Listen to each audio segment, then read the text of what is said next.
قرآن مجید میں اللہ تعالیٰ کا ارشاد ہے انا انزلناہ فی لیلۃ القدر وما ادراک ما لیلۃ القدر، ہم نے اس قرآن کو لیلۃ القدر میں نازل کیا، تمہیں کیا پتا کہ یہ کون سی رات ہے؟ لیلۃ القدر خیر من الف شہر، یہ رات 1000 مہینوں سے بہتر ہے۔ تنزل الملائکۃ والروح فیہا بإذن ربہم من کل امر، فرشتے اور جبریل اس رات میں رب کے حکم سے نازل ہوتے ہیں، من کل امر، ہر طرح کے احکامات لے کر۔ سلام ہی حتی مطلع الفجر، یہ سلامتی ہے یہ رات یہاں تک کہ فجر طلوع ہو جائے، یعنی سحری کا وقت ختم ہو جائے۔ اور دعا بھی کر لیتے ہیں، الحمدللہ رب العالمین والعاقبۃ للمتقین والصلاۃ والسلام علی رسولہ الکریم وعلی آلہ وصحبہ اجمعین۔ اے اللہ جو کچھ کہا سنا اسے اپنے دربار میں قبول فرما۔ اے اللہ ہمارے جو رمضان کے روزے ہیں اپنے دربار میں قبول فرما۔ اے اللہ ان روزوں میں ہم سے جو کوتاہی ہوئی، کمی بیشی ہوئی، اللہ اپنے فضل سے معاف فرما۔ اے اللہ جن لوگوں نے بھی رمضان میں صدقات و خیرات کیے، بڑھ چڑھ کر غریبوں کو کھلایا، راشن کی تقسیم میں مدد کی اور زکاتیں نکالی، اور اللہ جو بھی ہم سے نیکی کی تیری وجہ سے اللہ تو نے ہمیں توفیق دی ہے، اللہ ہماری تمام عبادتوں کو اپنے دربار میں قبول فرما۔ اے اللہ اس میں ہم سے اگر کوئی ریاکاری ہوئی، کہیں کوتاہی ہوئی ہے، اللہ ان صدقات و خیرات میں جو ہم سے کوتاہی ہوئی ہے اللہ تو اپنے فضل سے معاف فرما۔ اے اللہ ہماری تراویح کی نمازوں کو قبول فرما، ہماری تہجد کی نمازوں کو قبول فرما۔ اے اللہ اس رمضان میں ہم میں سے جس سے بھی کوئی نیکی کا کام ہوا ہے اللہ تو اپنے فضل سے اس نیکی کو اپنے دربار میں قبول فرما۔ اور اللہ جو نیکیوں کی دوڑ میں دوسروں سے پیچھے رہ گئے، تراویح میں سستی ہوئی، رمضان کے روزوں میں سستی ہوئی، اے اللہ ہم سب توبہ کرتے ہیں، آئندہ ہمیں سستی سے بچنے کی توفیق عطا فرما۔ اے اللہ اس رمضان کی بہاریں ہمیں ہماری زندگی میں بار بار دکھا۔ اے اللہ بار بار ہماری رمضان کی بہاریں ہمیں ہماری زندگی میں دکھا۔ اے اللہ جس وبا سے پوری دنیا دوچار ہے، جس کی وجہ سے لاکھوں لوگ موت کی گھاٹ، موت کے منہ میں چلے گئے، ہزاروں سینکڑوں لاکھوں بیمار ہسپتالوں میں پڑے ہوئے ہیں، اللہ اس وبا سے ہمیں نجات عطا فرما۔ ہمارے ملک کو اندرونی بیرونی آفتوں سے اللہ اپنے فضل سے محروم فرما۔ اے اللہ ہمارے جو مرحومین پچھلے سال ہمارے ساتھ تھے، اس سال ہمارے ساتھ موجود نہیں ہیں، اللہ تو ان کی مغفرت فرما۔ اے اللہ ان کی قبر کو، اے اللہ ان کی قبر کو جنت کے باغات میں سے ایک باغ بنا۔ اے اللہ ہمارے والدین جو دنیا سے جا چکے ہیں اللہ ان سب کی مغفرت فرما۔ جس کے والدین دونوں یا دونوں میں سے کوئی ایک دنیا سے جا چکے ہیں اللہ تو اپنے فضل سے رمضان کی برکت سے، رمضان کے آخری عشرے کی برکت سے، اور اللہ اس مقدس رات کی برکت سے اللہ کو اپنے فضل سے ان کے جرائم کو، ان کے گناہوں کو معاف فرما۔ اے اللہ تو ان سب کی مغفرت فرما۔ اے اللہ ہم میں بہت سے ایسے لوگ ہو سکتے ہیں جن سے کبھی ماضی میں زنا ہوا ہو، اے اللہ ہم سب اس کی طرف سے توبہ کرتے ہیں۔ اللہ جس سے بھی یہ جرم ہوا ہم سب اپنے اس مسلمان بھائی کی طرف سے توبہ کرتے ہیں، اللہ تو اس کی توبہ قبول فرما، اس کے گناہ کو معاف فرما۔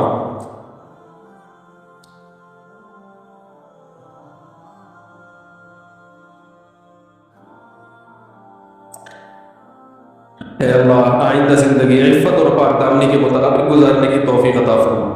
اے اللہ اس مجمع میں اور اس دعا میں شریک لوگوں میں کسی سے لڑکوں سے بدفعلی کا عمل ہوا ہو، اے اللہ ہم سب اس کی طرف سے توبہ کرتے ہیں، اے اللہ اس کے اس جرم کو معاف فرما۔ آئندہ اے اللہ عفیف اور پاک دامنی والی زندگی نصیب فرما۔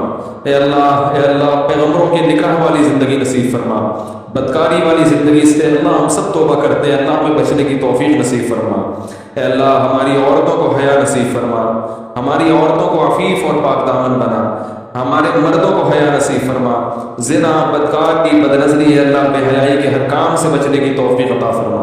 اے اللہ ہمارے نوجوانوں میں جس کو بھی اللہ انٹرنیٹ پر بےہودہ فلمیں دیکھنے کی عادت ہے اللہ ہم سب اس کی طرف سے توبہ کرتے ہیں، اے اللہ سب کو اس جرم سے بچنے کی توفیق عطا فرما۔ اے اللہ ہماری آنکھوں میں حیا پیدا فرما، ہماری آنکھوں کو پاک دامن بنا، ہمارے کانوں کو پاک دامن بنا۔ اے اللہ ہم میں جو بھی رشتہ داری توڑنے والے ہیں، اے اللہ تیرے صحابی ابو ہریرہ رضی اللہ تعالیٰ عنہ کا قول ہے کہ جس مجمع میں رشتہ داری توڑنے والا ہو، اس ایک شخص کی وجہ سے پورے مجمع کی دعاؤں کو رد کر دیا جاتا ہے۔ اے اللہ ہم میں کوئی قطع رحمی کرنے والا ہو، کوئی رشتہ داری توڑنے والا ہو، اے اللہ ہم سب اس کی طرف سے توبہ کرتے ہیں۔ اے اللہ ہمیں رشتہ داری جوڑنے والا بنا۔ اے اللہ رشتوں کو نبھانے کی توفیق نصیب فرما۔ اے اللہ اس مجمع جو بھی ایسا ہو جس نے اپنے والدین کے ساتھ برا سلوک کیا ہو، والدین کی حق تلفی کی ہو، اے اللہ ہم سب اس کی طرف سے معافی طلب کرتے ہیں۔ اے اللہ ہم سب اس کی طرف سے توبہ کرتے ہیں۔ اے اللہ سچی توبہ کی توفیق نصیب فرما۔ اور اے اللہ ان نوجوان لڑکے لڑکیوں کو اپنے والدین کا حق پہچان کر احسن طریقے سے اللہ یہ حق ادا کرنے کی توفیق عطا فرما۔ اے اللہ رمضان میں جن لوگوں نے بھی قرآن مجید کا ختم کیا تراویح میں یا ویسے ہی، اے اللہ تو اپنے فضل و کرم سے ان کی تلاوت کو قبول فرما، انہیں ختم قرآن کی برکتیں نصیب فرما، قرآن مجید کو سمجھنے کی توفیق نصیب فرما، قرآن کے حلال کو حلال سمجھنے اور حرام کو حرام سمجھنے کی توفیق نصیب فرما۔ اے اللہ جن لوگوں نے جن نوجوانوں نے بھی، اے اللہ جو نوجوان بھی داڑیاں کاٹتے ہیں، اللہ تیرے نبی کا ارشاد ہے اعفوا اللحیٰ وقصوا الشوارب، یہود و نصارہ کی مخالفت کرو داڑیاں بڑھاؤ۔ اے اللہ ان نوجوانوں کو داڑیاں رکھنے کی توفیق عطا فرما۔ اے اللہ غیر مسلموں کی شکل و صورت سے محبت اور پیغمبروں کی صورت سے نفرت ہے، اللہ اس جرم سے ہم توبہ کرتے ہیں۔ اے اللہ ہمیں پیغمبروں کی صورت سے محبت نصیب فرما۔ اے اللہ کوئی پیغمبر ایسا نہیں گزرا جس کے چہرے پہ داڑھی نہ ہو۔ اے اللہ آج پوری امت اس جرم میں مبتلا ہو گئی اور اس جرم کو جرم سمجھنا چھوڑ دیا ہے۔ اے اللہ اپنے فضل سے اپنے حبیب صلی اللہ علیہ وسلم کی اس حکم کو پورا کرنے کی توفیق عطا فرما۔ اے اللہ ہماری عورتوں کو پورے لباس پہننے کی توفیق عطا فرما، حیا والا لباس پہننے کی توفیق عطا فرما، جو بے پردہ ہیں اللہ ان کو پردہ کرنے کی توفیق نصیب فرما۔ اے اللہ ہماری زبانوں میں بے حیائی کو ختم فرما، بات بات پر گالی فحش گالیاں یہ ہمارے اے اللہ کلچر کا حصہ بن چکی ہیں۔ اللہ اس مقدس رات میں ہم توبہ کرتے ہیں، اللہ اپنی زبان کو فحش گالیوں سے محفوظ رکھیں گے۔ اللہ ہمیں اس توبہ پر قائم رہنے کی توفیق نصیب فرما۔ اے اللہ اس وبا سے ہمیں نجات عطا فرما۔ اے اللہ مسلمان جہاں کہیں کمزور ہیں ضعیف ہیں، اللہ ان کی مدد فرما، شام کے مسلمانوں کی مدد فرما، فلسطین کے مظلوموں کی مدد فرما، عراق کے مظلوموں کی مدد فرما، افغانستان کے مظلوموں کی مدد فرما۔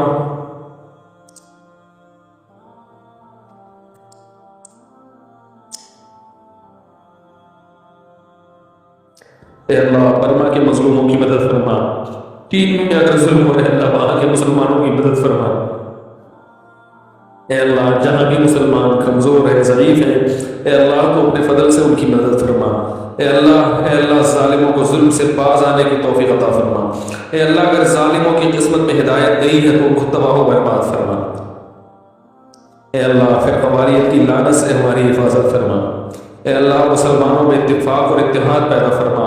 اے اللہ بزرگوں کا، علماء کا، صحابہ کا احترام نصیب فرما۔ اے اللہ زبانیں بے لگام ہو چکی ہیں، جو اٹھتا ہے کبھی کسی جو بدبخت اٹھتا ہے اللہ صحابہ کو گالیاں دینا شروع کر دے۔ اے اللہ حضرت معاویہ رضی اللہ تعالیٰ عنہ کا احترام نصیب فرما، اہل بیت کا احترام نصیب فرما۔ اے اللہ ہر وہ شخصیت جس نے ایمان کے ساتھ تیرے حبیب صلی اللہ علیہ وسلم کی زیارت کی ہے، اللہ وہ ہمارے لیے قابل احترام ہے۔ اے اللہ انٹرنیٹ پر آج صحابہ کی عزتوں کو اچھالا جا رہا ہے، اللہ ان لوگوں کو ہدایت نصیب فرما۔ جو ہدایت کے قابل نہیں ہے اللہ تو ان کو دنیا میں رسوا اور ذلیل فرما۔ اے اللہ صحابہ کا احترام کرنے والا بنا، اے اللہ محدثین کا احترام کرنے والا بنا، ائمہ اربعہ کا احترام کرنے والا بنا۔ اے اللہ جتنے بھی ہمارے بزرگان دین دنیا سے جا چکے ہیں بڑے بڑے بزرگان دین اور جو دنیا میں موجود ہیں اللہ سب سے عقیدت اور محبت نصیب فرما، سب کا احترام کرنے کی توفیق نصیب فرما۔ اے اللہ ہماری زبانوں کو ان کی گستاخیوں سے محفوظ فرما۔ اے اللہ تیرے حبیب کا ارشاد ہے من عادى لي وليا فقد آذنته بالحرب، جو میرے کسی دوست سے دشمنی رکھے گا میرا اس کے خلاف اعلان جنگ ہے۔ اے اللہ علماء کی اہل اللہ کی محبت نصیب فرما۔ اے اللہ علماء کو برا بھلا کہنا گالیاں دینا سب سے آسان کام بن چکا ہے، اللہ اس جرم سے اپنے توبہ کی توفیق نصیب فرما۔ اے اللہ جو بے روزگار ہیں ان کو روزگار نصیب فرما۔ اے اللہ جو رزق کی تنگی کا شکار ہے ان کو کشادہ رزق حلال نصیب فرما۔ اے اللہ جو نکاح کے لیے پریشان ہیں ان کو اے اللہ ان کے لیے نکاح کو آسان فرما۔ والدین اپنی بیٹیوں کے لیے پریشان ہیں ان کے لیے اللہ کو مناسب جوڑے میسر فرما۔ اے اللہ ان کو اپنے گھروں میں رخصت فرما اور وہاں ان کو سکون اور اطمینان عطا فرما۔ اے اللہ یا ارحم الراحمین، اے اللہ ہمارے دل میں اپنی اتنی محبت پیدا فرما کہ تیری نافرمانی کے تصور سے بھی شرمانے لگے۔ اے اللہ اتنا خوف پیدا فرما کہ جو ہمارے اور تیرے گناہ کے درمیان رکاوٹ بن جائے۔ اے اللہ ہمارے ملک کی حفاظت فرما۔ اے اللہ ہمارے ملک پاکستان کی خصوصی حفاظت فرما اندرونی اور بیرونی سازشوں سے۔ اے اللہ دنیا میں جہاں بھی انسانیت پہ ظلم ہو رہا ہے اللہ تو ان ظالموں کو ہدایت نصیب فرما، جو ہدایت کے قابل نہیں اللہ ان کو تباہ و برباد فرما۔ اے اللہ میدان حشر کی سختیوں سے ہماری حفاظت فرما۔ اے اللہ قبر کے عذاب سے ہماری حفاظت فرما، پل صراط کی سختیوں سے ہماری حفاظت فرما، جہنم کی آگ سے ہماری حفاظت فرما۔ اے اللہ قیامت کے دن اپنے حبیب صلی اللہ علیہ وسلم کے دست مبارک سے حوض کوثر کا پانی پینے کی سعادت نصیب فرما۔ اے اللہ ہم سب کو جنت الفردوس کا وارث بنا۔ اے اللہ ہم میں جو بیمار ہیں ان کو شفا عطا فرما، جس کی بھی جو جائز مراد ہے اللہ اپنے فضل سے اس کی مراد کو پورا فرما۔ جس نے بھی دعا کے لیے کہا تھا اے اللہ تو ان کے ناموں کو ان کی حاجتوں کو خوب جانتا ہے، اللہ ان سب کی حاجتیں پوری فرما۔ اللهم انا نسألك من خير ما سألك منه نبيك محمد صلى الله عليه وسلم ونعوذ بك من شر ما استعاذك منه نبيك محمد صلى الله عليه وسلم أنت المستعان وعليك البلاغ ولا حول ولا قوة إلا بالله صلى الله تعالى على خير خلقه محمد وعلى آله وصحبه أجمعين برحمتك يا أرحم الراحمين۔